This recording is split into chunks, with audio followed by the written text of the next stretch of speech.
Karena dari persyaratan yang 10 macam, tidak ada keterangan wudunya bisa dikatakan sah apabila tidak di WC misalnya. Kan nggak ada keterangan begitu.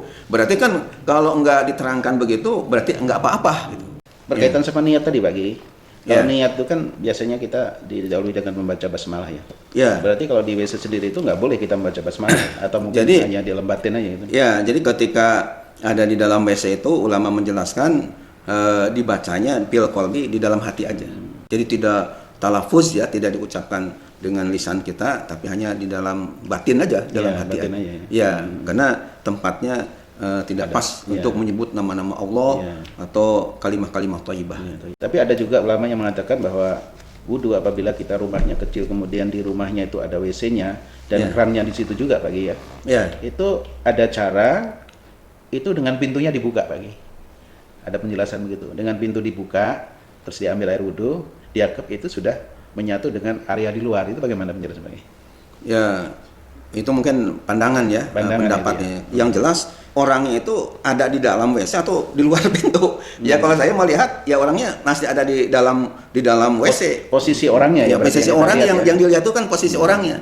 Ya kalau misalnya ada pilihan, katakanlah tempat wudhu itu ada yang di WC, ada yang di luar WC gitu. Tentu disepakati oleh ulama yang di luar WC itulah yang lebih utama, yang lebih abdol. Alasannya apa? Ya alasannya tentu karena bebas untuk mengucapkan doa, mengucapkan zikir-zikir itu nggak ada halangan. Ya, itu masalahnya. Cuma kalau ditanya sah enggak seseorang wudhunya di dalam WC? Ya, jawabannya sepakat sah.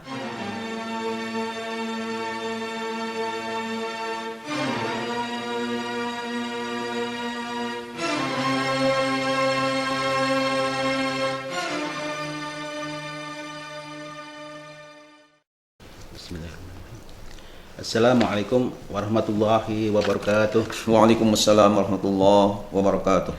Alhamdulillahirabbil alamin. Allahumma shalli ala sayidina Muhammadin wa ala alihi wa sahbihi ajma'in. Amma ba'du. Pemirsa yang Allah muliakan, alhamdulillah kita berjumpa kembali dalam kajian ilmu yaitu Umat Bertanya Ulama Menjawab. Insya Allah kajian ini akan dibimbing langsung oleh murabbi kita yaitu Dr. Kiai Haji Ahmad Dimyati Badruzzaman MA. Assalamualaikum. Waalaikumsalam warahmatullahi wabarakatuh. Sehat pagi. Alhamdulillah, Haji Andre mudah-mudahan terus sehat. Ini udah 1 tahun. 1 tahun kita belum berjumpa kembali Pagi di kajian online. Ya sempat istirahat sebentar. Ya mudah-mudahan ini bisa berlanjut kembali Pagi. Ya, kenapa Andre kurang sehat kemarin ya? Iya, alhamdulillah. Dikasih apa namanya? Dikasih sayang sama Allah. Sayang oleh Allah. Mudah-mudahan sabar dan Allah sayang. Ya, amin. Ya, dan menjadi kafarat dosa juga. Amin. Ya Allah ya rabbal alamin. Ya, baik. Baik pemirsa, kajian hari ini kita akan membahas tentang yaitu kitab Umat Bertanya Ulama Menjawab yang dikarang oleh murabbi kita, dan insya Allah hari ini kita akan membahas tentang hukum, yaitu tentang status hukum berwudu di saya ulang lagi, kita akan membahas tema yaitu status hukum berwudu di WC. Nah, sebelum ini kita mulai Pak Gi, silakan menyapa pada pemirsa dulu. Baik. Assalamualaikum warahmatullahi wabarakatuh. Waalaikumsalam. Alhamdulillah. Alhamdulillahilladzi arsala rasulahu bil huda wa dinil haqq liyuzhirahu 'ala dini kullih walau karihal kafirun walau karihal musyrikun walau karihal munafiqun.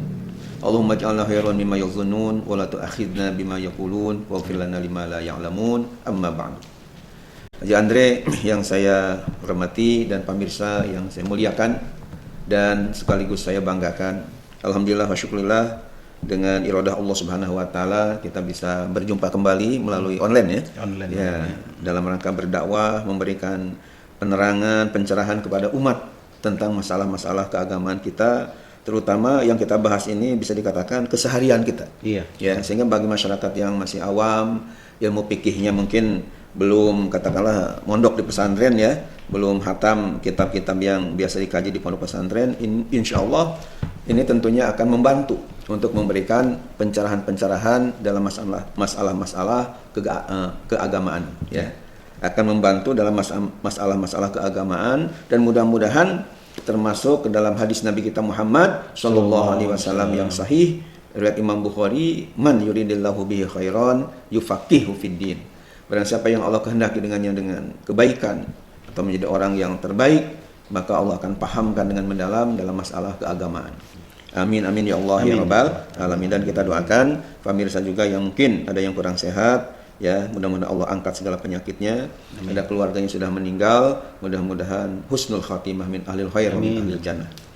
Dan yang sedang belajar putra-putrinya mudah-mudahan belajarnya sukses, terutama putra-putrinya yang sedang mondok di pondok pesantren yang kita kelola Pak Andre ya, pesantren modern Darus Sholihin yang ada di wilayah Kelurahan Bedahan, Kecamatan Sawangan, Kota Depok, Jawa Barat, Indonesia. Ya, yang alhamdulillah sudah dikunjungi dan didatangi oleh berbagai santri dari berbagai provinsi. Mudah-mudahan pada sukses semuanya. Amin amin. Dan COVID-19 ini mudah-mudahan segera sirna sehingga negara kita tercinta ini Indonesia mudah-mudahan bebas daripada COVID-19. Amin ya Allah ya Rabbal alamin. Selanjutnya Pak Andre, rupanya ada di antara masyarakat kita, jamaah kita atau pemirsa yang ingin atau bertanya mengenai masalah kaitan dengan status hukum berwudu di WC atau di dalam WC. Ya, ini ditanyakan. Barangkali lebih jelasnya pertanyaannya silakan Pak Andre dikemukakan. Ya, baik Pak Gi. Pemirsa, kita baca dulu pertanyaannya.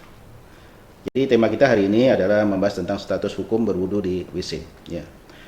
Pertanyaannya, mohon dijelaskan tentang status hukum berwudu di WC, apakah sah atau tidak? Begitu pertanyaannya, simpel Pak Gi. Kan rumah kita sekarang ini kadang-kadang ya karena tanah ini kan sempit Pak Gi ya.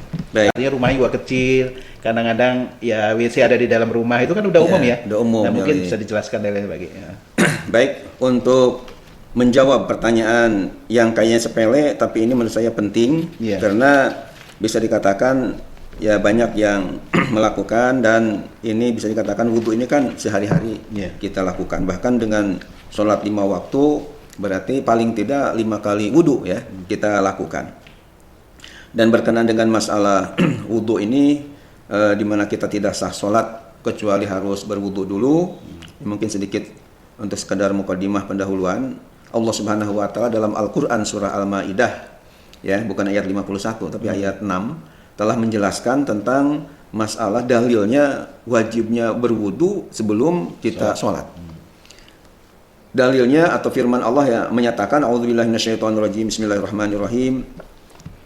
يا أيها الذين آمنوا إذا قمتم إلى الصلاة فاغسلوا وجوهكم وأيديكم إلى المرافق وامسحوا برؤوسكم وأرجلكم إلى الكعبين. Al-ayah artinya ya ayyuhalladzina amanu, wahai sekalian orang yang beriman, idza qumtum ila shalah, apabila kalian hendak mendirikan salat, faghsilu wujuhakum wa aydiyakum ilal marafiq, maka basuhlah wajah-wajah kalian dan tangan-tangan kalian sampai siku-sikunya ya, sampai sikunya. Kemudian wamsahu bi ru'usikum wa arjulakum ilal ka'bain. Wamsahu bi ru'usikum, dan sapuklah atau usaplah ya kepala-kepala kalian, kemudian wa arjulakum, dan basuhlah kaki-kaki kalian ilal ka'bain, sampai kedua mata kakinya. Itu dalilnya tentang masalah wudu yang 4 dalam Al-Quran dan 2 lagi fardunya dari hadis, yakni niat berdasarkan hadis sahih innamal a'malu binniyat, dan tertib dalam wudu berdasarkan hadis bahwa Rasulullah Shallallahu Alaihi Wasallam bersabda, ibda'u bima bada'allahu bih, mulailah kalian dalam berwudu itu sesuai dengan apa yang Allah telah mulai, artinya tidak boleh ngacak dalam urutan-urutannya. Kalau menyebutkan wajah pertama, kemudian ke tangan ya sampai siku, kemudian ke kepala diusap, kemudian ke kaki. Nah, kita nggak boleh ngacak ya. Itu sesuai dengan urutan yang Allah telah sebutkan dalam Al-Qur'an. Sehingga semuanya fardu wudu itu Pak Haji Andre dan pemirsa ada 6. Ya, niat, basuh wajah, kemudian basuh 2 tangan sampai kedua sikutnya. Kemudian yang ke 4 ya, pertama niat, yang kedua basuh wajah, yang ketiga basuh 2 tangan sampai sikutnya, yang keempat mengusap rambut kepala, ya, kemudian yang kelima membasuh, bukan mengusapnya tapi membasuh 2 kaki beserta 2 mata kaki atau sampai 2 mata kakinya, dan yang keenam tertib. Artinya tidak ngacak, urutan-urutan tadi dilakukan dengan sebaik-baik. Nah, kemudian hadis Nabi kita Muhammad sallallahu alaihi wasallam berkenaan dengan perlunya wudu ini ada dari sahabat Abu Hurairah radhiyallahu anhu bahwa beliau telah mendengar Rasulullah SAW telah bersabda, la yaqbalullahu sholata ahadikum idza ahdatsa hatta yatawaddoa. Artinya tidaklah Allah akan menerima salat salah seorang di antara kalian apabila ia punya hadas ya atau berhadas hatta yatawaddoa, sehingga ia berwudu terlebih dahulu. Hadis ini hadis sahih, diriwayatkan oleh Imam Bukhari, Imam Muslim, Imam Abu Dawud dan Imam Tirmidzi. Bahkan masalah wudhu ini sebelum kita sholat merupakan ijma ulama. Ijma itu artinya sudah merupakan kesepakatan bulat ya, seluruh ulama tidak ada yang menyalahi pandangan. Di dalam kitab Fiqhus Sunnah karya Said Sabiq halaman 36 di jilid pertama dikatakan in aqadal ijma' in aqada ijma'ul muslimin ala masyru'iyatil wudu ya min ladun Rasulillah sallallahu alaihi wasallam ila yaumina hadza fasara ma'luman minad-din bid-darurah. Kalau diterjemahkan ke dalam bahasa ya kita bahasa Indonesia, in aqada ijma'ul muslimin itu artinya telah terjadi kesepakatan bulat seluruh ulama umat Islam atas disyariatkannya berwudu ya dari semenjak zaman Rasulullah Sallallahu Alaihi Wasallam sampai hari ini. Maka hukum wudu ini sudah menjadi makluman ya, minadin bid-darurah, artinya sudah diketahui oleh masyarakat secara umum. Anak-anak yang masih kecil juga tahu bahwa yang namanya wudu sebelum sholat itu mesti dilakukan ya. Pemirsa yang dimuliakan oleh Allah Subhanahu Wa Taala, Haji Andre yang saya hormati. Nah kemudian kepada inti pertanyaan, bagaimana kalau misalnya ada seseorang wudunya itu bukan di tempat wudu kayak di luar masjid atau misalnya di luar rumah, tapi adanya tuh tempat wudunya atau wudunya di WC gitu. Yeah. Ya, karena tadi kan Pak Ande sudah kemukakan bahwa sekarang ini banyak rumah sekaligus kan ada ya WC-nya di dalam rumah, bahkan ada tempat wudunya juga, ada keran untuk berwudu. Pertanyaannya sah atau tidak ketika seseorang berwudu di dalam WC tersebut? Yeah. Nah jawabannya untuk supaya lebih jelas, saya sebelum memberikan kesimpulan jawaban sah dan tidaknya, mari kita kaji dulu kitab fikih ya, karena hukum masalah-masalah keagamaan ini dibahas di dalam ilmu yang diberi nama ilmu fikih. Nah jawaban ini saya sudah tulis ya di dalam buku yang alhamdulillah sangat populer ya, artinya banyak yang minat. Bahkan ya tadi malam juga Pak Haji Andre ada para ustadz dari Masjid Al-Hanif ya yang ada di daerah Beji Depok. Ini alhamdulillah rupanya sudah memboyong buku-buku saya ya, tidak kurang dari 10 judul ya, buku selain ya umat bertanya ulama menjawab. Bahkan sekaligus ingin dibuka plastiknya dan sekaligus ingin tanda tangan saya sebagai pengarangnya atau penulisnya. Katanya beda antara yang tidak ditandatangani dengan yang ditandatangani gitu. Nah, jadi alhamdulillah buku ini banyak diminati dan alhamdulillah jadi bermanfaat.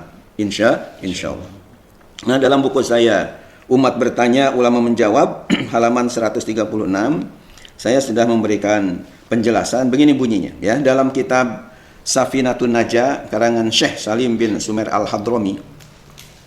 Ya, mungkin di antara pemirsa Pak Andre ada yang kurang paham atau masih belum tahu kitab Safinatun Najah. Jadi ini sebenarnya kitabnya itu sangat ya tipis, tidak kurang isinya itu 19 halaman aja Pak Andre. Ini dikarang oleh Syekh Salim bin Sumer Al-Hadrami, seorang ulama di Hadramaut Yaman. Tapi menurut yang saya baca biografinya, beliau wafat di Jakarta, di Betawi itu. Ya, ini namanya Safinatun Najah. Kalau diterjemahkan ke dalam bahasa Indonesia, Safinah itu perahu, Najah itu keselamatan. Jadi perahu keselamatan mungkin maksudnya bagi orang yang naik ke perahu ini ikut sesuai dengan arahan-arahan dalam buku ini, insya Allah akan selamat. Itu maksud pengarangnya. Namanya Safinatun Najah. Ya, fi usuluddin wal fiqh, dalam pokok-pokok agama dan fikih. Nah, di dalam Safinatun Najah kitab cukup ya tipis ini tapi manfaatnya luar biasa. Hampir semua pondok pesantren NU ini Nahdlatul Ulama bisa dikatakan pakai semua ya. Bahkan Pak Andre di Masjid Al-Falah Sungai Musi di Sukmajaya, Kecamatan Sukmajaya, Kota Depok ini saya diminta untuk kajian rutin itu setiap hari Sabtu ketiga, yang dikajinya ya Safinah Safinatun Najah ini ya di masjid namanya Masjid Al-Falah. Nah, di dalam kitab Safinatun Najah karya Syekh Salim bin Sumer Al-Hadrami ini yang telah diberi komentar atau syarah ya istilahnya oleh Syekh Nawawi atau Syekh Muhammad Nawawi Al-Bantani dalam kitabnya Kasyifatus Sajat. Jadi ada kitab, kalau ini matan disebutnya ya, kitab aslinya, kemudian diberi uraian. Nah, uraiannya itu namanya itu adalah Kasyifatus Sajat Syarah Safinatun Najah. Yang ngarangnya Syekh Nawawi Al-Bantani, orang Banten Indonesia tapi wafatnya di Mekah, di Ma'la Mekah. Ya, udah ada penjelasannya ya. Bahkan Pak Andre dalam kaitan dengan syarah Safinah tadi itu Safinatun Najah sama Safinatun Najahnya, namun ada yang asli uraian dijelaskan oleh Syekh Nawawi Al-Bantani tanpa penjelasan orang lain. Namun ketika saya jalan-jalan di Madinah, ya masih ingat di sini di Madinah Al-Munawwarah Dzulhijjah 1432 Hijriah yang bertepatan dengan bulan November 2012. Ya, saya beli di Madinah Al-Munawwarah, ya, toko kitab sana. Itu rupanya ada yang lebih bagus lagi. Artinya selain Syekh Nawawi memberikan uraian, juga diberikan komentar-komentar oleh Syekh Bassam Abdul Wahab Al-Jabi, sehingga lebih tebal ya. Padahal sama-sama syarah, cuman ini lebih terurai lagi. Nah, di dalam kitab syarah Safinah yang bernama Kasyifatus Sajat. Dan selain Kasyifatus Sajat, ada juga saya dari Mesir beli juga ya, artinya punya kitab namanya Nailur Roja Syarah Safinatun Najah. Kalau tadi Kasyifatus Sajat karya Syekh Nawawi Al-Bantani, kalau Nailur Roja Syarah Safinatun Najah ini karya Said Ahmad bin Umar Asy-Syatiri dari Tarim ya, Hadramaut ya, Yaman. Ini juga mengarang menguraikan tentang Safinatun Najah. Nah, di dalam kitab Kasyifatus Sajat, kalau dari Safinatun Najah halaman 4, kalau di Kasyifatus Sajat halaman 25, sementara dari kitab Nailur Roja saya lihat halaman 100 ya. Diterangkan tentang masalah yang berkenaan dengan syarat sah wudu. Ya, diterangkan tentang masalah syarat-syarat sah wudu, karena kalau kita nanti mengetahui jumlah berapa syarat sah wudu ini, apakah termasuk misalnya harus di luar WC atau boleh juga di dalam WC, nanti akan ketahuan. Nah, oleh karena itu kita bacakan saja penjelasan dari kitab Safinatun Najah yang sudah diberikan syarah uraian oleh Syekh Nawawi dalam kitabnya Kasyifatus Sajat, atau oleh Syekh atau Sayyid Ahmad bin Umar Asy-Syatiri dalam kitabnya Nailur Roja Syarah Kasyifatus Sajat, Syarah Safinatun Najah. Nah, dalam kitab tersebut dikatakan bahwa syurutul wudu'i asyaratun. Al-islamu wa tamyizu wa naqa'u 'anil haidhi wan nifasi wa amma yamna'u wusulal ma'i ilal basyarati wa alla yakun 'alal udwi ma yughayyirul ma'a wal ilmu bi fardiyatihi wa alla ya'taqida fardhan min furudihi sunnatan wal ma'ut tahuru wa duhulul waqti wal muwalatu lidaimil hadasi. Itu penjelasannya mengenai syarat-syarat sah wudu. Artinya apa? Artinya syarat-syarat sah wudu itu ada 10. Yang pertama beragama Islam. Artinya orang yang wudu itu dikatakan sah apabila dia agamanya agama Islam. Walaupun wudu sempurna seperti orang Islam, tapi kalau agamanya non-muslim atau bukan agama Islam, itu wudunya tidak sah. Karena syaratnya yang pertama harus beragama Islam. Yang kedua, sudah mumayyiz. Sudah mumayyiz itu di dalam kitab Nailur Roja diberikan penjelasan Pak Andre, pengertian mumayyiz itu adalah ayyakula wahdah wa yashroba wahdah wa yastanjiya wahdah. Artinya ciri si anak ini sudah mumayyiz atau belum, ya, mumayyiz itu di bawah baligh. Ya, kalau baligh kan sudah dewasa. Ini seorang ini dikatakan sah wudunya harus sudah mumayyiz atau sudah tamyiz. Nah, pengertian anak sudah tamyiz itu batasannya, ciri-cirinya apa? Nah, di dalam kitab Nailur Roja Syarah Safinatun Najah dijelaskan. Yang pertama, cirinya ayyakula wahdah, dia bisa makan sendiri. Artinya si anak ini sudah bisa makan sendiri. Wa yashroba wahdah, dan bisa minum sendiri. Wa yastanjiya wahdah, dan bisa bersih-bersih habis buang air besar itu dengan sendirinya. Atau habis buang air kecil, dia bisa bersih-bersih dengan ya tangan sendirinya, tidak dibantu oleh ibunya atau yang lain. Nah, au ayu fariko baina yaminih wa shimalih, dan si anak itu sudah bisa membedakan mana yang sebelah kanannya, mana yang sebelah kirinya. Itu tanda berarti sudah tamyiz. Bahkan di sini ditambahkan au ayyufariqu baina tamrah wal jamrah, atau seorang anak tadi sudah bisa membedakan baina tamrah, antara korma, buah korma, wal jamrah dengan bara api. Ya. Jadi kalau tamrah artinya adalah korma, jamroh artinya bara api. Mana korma karena mungkin sama-sama agak merah gitu. Mana bara api. Nah, ini berarti kalau orang si anak sudah bisa membedakan, ini dikatakan dia sudah tamyiz. Itu cirinya. Jadi syarat yang kedua, anak itu sudah tamyiz. Artinya kalau belum tamyiz, walaupun wudunya seperti kita, ya tetap enggak sah. Bisa dikatakan sah apabila sudah tamyiz. Yang ketiganya di sini dikatakan wan naqau anil haidi wan nifas, artinya adalah bersih dari haid dan nifas. Artinya orangnya sedang tidak haid dan sedang tidak nifas. Baru dikatakan sah. Yang keempat di sini dikatakan wa amma yamna'u, ya, usulal ma ilal basyarah. Yang keempatnya bersih dari sesuatu yang menghalangi sampainya air kepada kulit. Jadi tidak ada yang menghalangi sampainya air ke kulitnya itu. Kalau ada yang menghalangi berarti tidak sah. Tapi kalau tidak ada yang menghalangi airnya tembus ke kulitnya tadi, berarti sah. Yang kelima adalah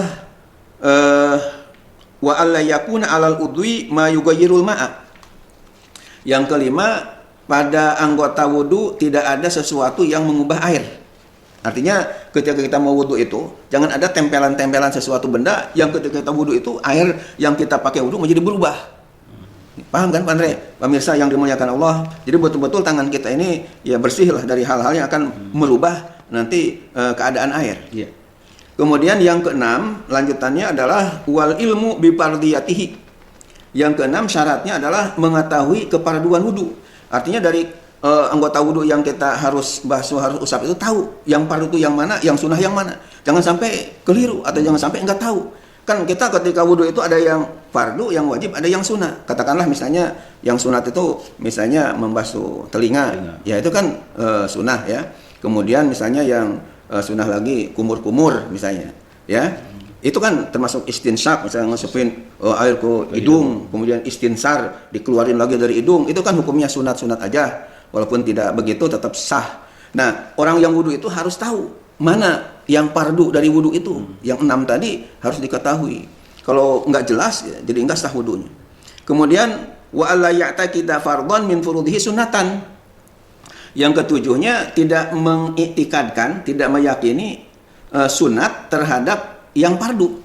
Katakanlah kan tadi sudah dijelaskan fardu itu basuh wajah misalnya, membasuh wajah atau membasuh dua tangan sampai sikutnya. Jangan sampai seorang yang wudu itu mengatakan basuh wajah itu hanya sunat, basuh tangan itu hanya sunat, itu enggak sah wudunya. Berarti kan keliru. Padahal wajah, tangan sampai ngusap ya, kepala dan kaki itu kan sesuatu yang fardu. Nah kalau diiktikadkan, diyakini menjadi sunat, wudunya itu enggak sah. Itu maksudnya yang nomor ketujuh ya. Yang kedelapan ini wal ma'ut tahur. Artinya syarat sah wudu itu yang kedelapan airnya harus suci, mensucikan. Suci menyucikan. Sebab air itu nanti Pak Andre dalam babul miyah ya di ilmu fikih itu ada babul miyah, bab kaitan dengan air. Tidak semua air bisa untuk pakai wudu, walaupun misalnya suci. Contoh misalnya air teh, itu kan air teh ini suci bisa kita minum. Boleh nggak pakai wudu? Sah nggak? Tidak. Misalnya air kopi atau termasuk air kelapa, itu kan air dan suci. Bisa dipakai minum oleh kita ya, diminum. Akan tapi ulama mengatakan ini enggak sah karena suci tapi tidak menyucikan. Yang mensucikan itu seperti air sumur, seperti air laut, ya, air hujan itu suci menyucikan. Jadi ada penjelasannya khusus mengenai masalah air ini. Yang jelas syarat yang ke-8 itu airnya harus tohur ya, yakni suci dan sekaligus mensucikan. Tidak hanya sekadar suci gitu.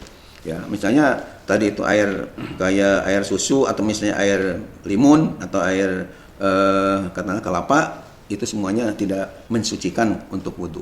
Nah, kemudian untuk yang ke-9 dan ke-10-nya yakni waduhulul waqti wal muwalatu lidaimil hadasi.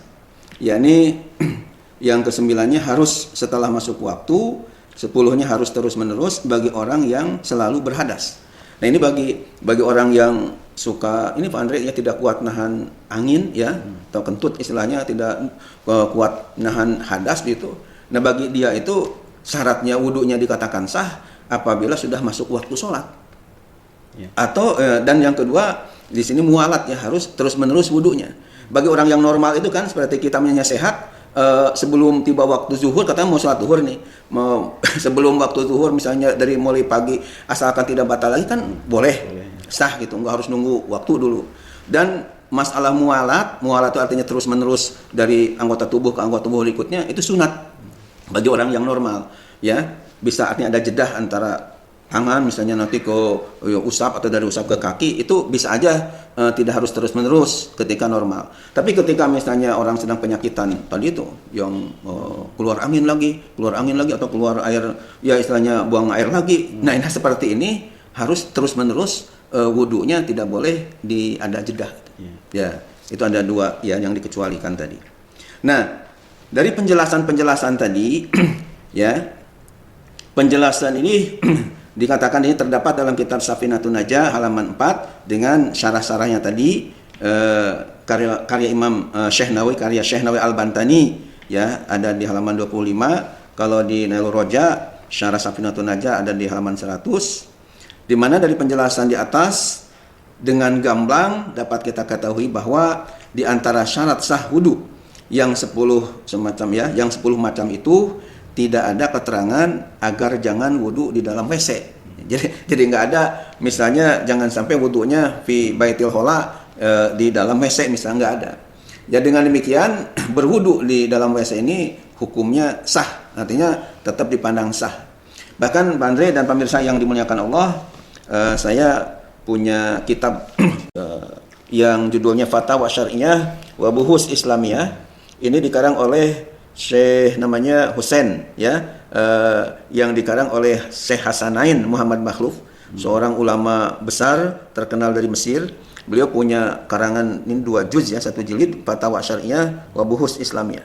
Kalau bahasa Indonesianya fatwa-fatwa hukum agama dan pembahasan-pembahasan keislaman.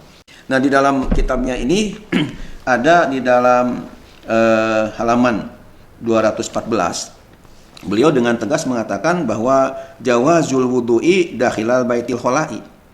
Artinya boleh berwudu di dalam WC ya. Kemudian beliau tegaskan wala tutawaqqafu sihatuhu ala dzikril adiyah al maksurah li'annaha adabun wa mandubatun faqat. Ya, kalau terjemahnya beliau yang orang Mesir, orang Arab ya, nulisnya pakai bahasa Arab juga. Kalau diterjemahkan ke dalam bahasa kitanya, wala tutawaqqafu sihatuhu, dan tidak tergantung kesahan wudu itu ala dzikril adiyah al maksurah, atas zikir-zikir dengan membaca doa-doa yang maksur, artinya yang ada dari Nabi Muhammad SAW.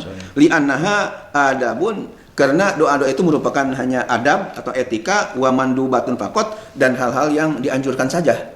Artinya masalah doa-doa ketika misalnya membasuh tangan doanya ini, kemudian wajah ini, itu merupakan ya doa-doa atau adab-adab saja, tidak merupakan hal yang fardu atau yang wajib.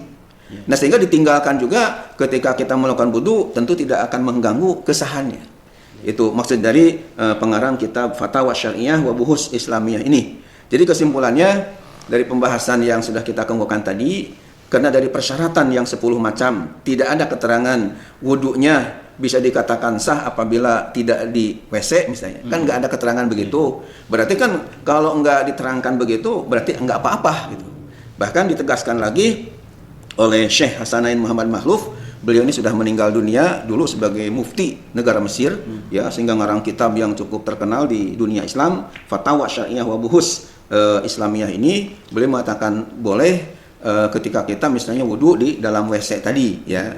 Walaupun tentunya Pak Andre dan pemirsa yang dimuliakan Allah ya, kalau misalnya ada pilihan, katakanlah tempat wudu itu ada yang di WC, ada yang di luar WC gitu. Tentu disepakati oleh ulama yang di luar WC itulah yang lebih utama, yang lebih afdal. Alasannya apa? Ya alasannya tentu karena bebas untuk mengucapkan doa, mengucapkan zikir-zikir itu nggak ada halangan. Ya, itu masalahnya. Cuma kalau ditanya sah enggak? seseorang wudunya di dalam WC? Ya, jawabannya sepakat sah. Karena tidak ada larangan dalam persyaratan-persyaratan tadi menunjukkan bahwa tidak boleh di WC gitu. Nah, berarti dengan adanya penjelasan tidak ada keterangan bahwa tidak apa-apa, tidak harus misalnya tidak ada keterangan harus di luar WC, berarti di dalam WC pun tetap dipandang sah ya. Walaupun saya katakan tadi kalau ada pilihan untuk bisa di luar WC, tentu yang di luar WC itulah semua ulama sepakat yang paling cakep, yang paling afdol, yang paling utama. Ya, berkaitan sama niat tadi Bagi. Kalau niat itu kan biasanya kita didahului dengan membaca basmalah ya. Berarti kalau di WC sendiri itu nggak boleh kita membaca basmalah atau mungkin hanya dilembatin aja gitu. Ya, jadi ketika ada di dalam WC itu ulama menjelaskan dibacanya bil qalbi, di dalam hati aja. Jadi tidak talafuz ya, tidak diucapkan dengan lisan kita, tapi hanya di dalam batin aja, dalam hati aja. Ya, karena tempatnya tidak pas untuk menyebut nama-nama Allah atau kalimah-kalimah thayyibah. Makanya kalau ada di tempat di luar ya lebih afdalnya ya kita di luar. Tapi ada juga ulama yang mengatakan bahwa wudu apabila kita rumahnya kecil kemudian di rumahnya itu ada WC-nya dan kerannya di situ juga Bagi ya. Itu ada cara itu dengan pintunya dibuka Bagi. Ada penjelasan begitu. Dengan pintu dibuka, terus diambil air wudhu, dianggap itu sudah menyatu dengan area di luar. Itu bagaimana penjelasannya? Ya, itu mungkin pandangan ya, pendapatnya. Ya. Yang jelas orangnya itu ada di dalam WC atau di luar pintu. Ya kalau saya melihat ya orangnya masih ada di dalam WC. Posisi orangnya ya. Posisi orang yang dilihat itu kan posisi orangnya. Itu kalau pandangan sementara orang ya kita hargai lah. Cuma nggak ada, saya nggak mendapatkan penjelasan dari kitab atau dari hadis, apalagi dari hadis ya. Yang dari pintunya dibuka, yang dari luar itu. Dari pintu dibuka, seakan-akan dia ada di luar, itu belum mendapatkan keterangan. Mungkin dia hanya pendapat atau ro'yun bahasa Arabnya. Ya kita hargai. Tapi yang jelas karena orangnya adanya di dalam kamar, dalam WC, belum keluar dari pintu, masih kita anggap orang ini sedang ada di dalam. Ya, sehingga bacaan-bacaan menurut saya tetap harus dijaga, tidak diucapkan. Walaupun pintunya dibuka. Karena dalilnya belum ketemu. Iya. Baik, terima kasih. Ya, baik, terima kasih Bagi atas penjelasannya tentang wudu. Pemirsa, insya Allah karena wudhu ini sangat penting ya Bagi. Ya, sangat penting. Tidak sah ibadah kita, sholat kita. Merupakan suatu syarat. Syarat mutlak kita mau sholat ya. Mau sholat, bahkan kita mau tawaf, juga kita mau istilahnya nyentuh Al-Quran kan, pakai wudhu. Dan kalau nggak wudhu berarti kita ada ancaman itu Bagi. Ya, jadi dosa. Pertama dosa, keduanya juga sholat juga nggak sah. Nggak ada artinya semuanya. Makanya penjelasan tadi mudah-mudahan bisa dipahami oleh pemirsa. Dan dari saya mohon maaf lahir batin. Akhirul kalam. Assalamualaikum warahmatullahi wabarakatuh. Waalaikumsalam warahmatullahi wabarakatuh. Baik pemirsa, beginilah penjelasan dari murabi kita. Mudah-mudahan ini bisa bermanfaat dan insya Allah kita bisa jalankan apa yang beliau sampaikan tadi ya, sehingga kita berwudu sebelum sholat, insya Allah kita sempurna gitu ya, ibadah kita. Insya Allah mudah-mudahan terima. Baik pemirsa, terima kasih atas perhatiannya. Kurang lebihnya mohon maaf lahir batin. Wassalamualaikum warahmatullahi wabarakatuh. Waalaikumsalam warahmatullahi wabarakatuh.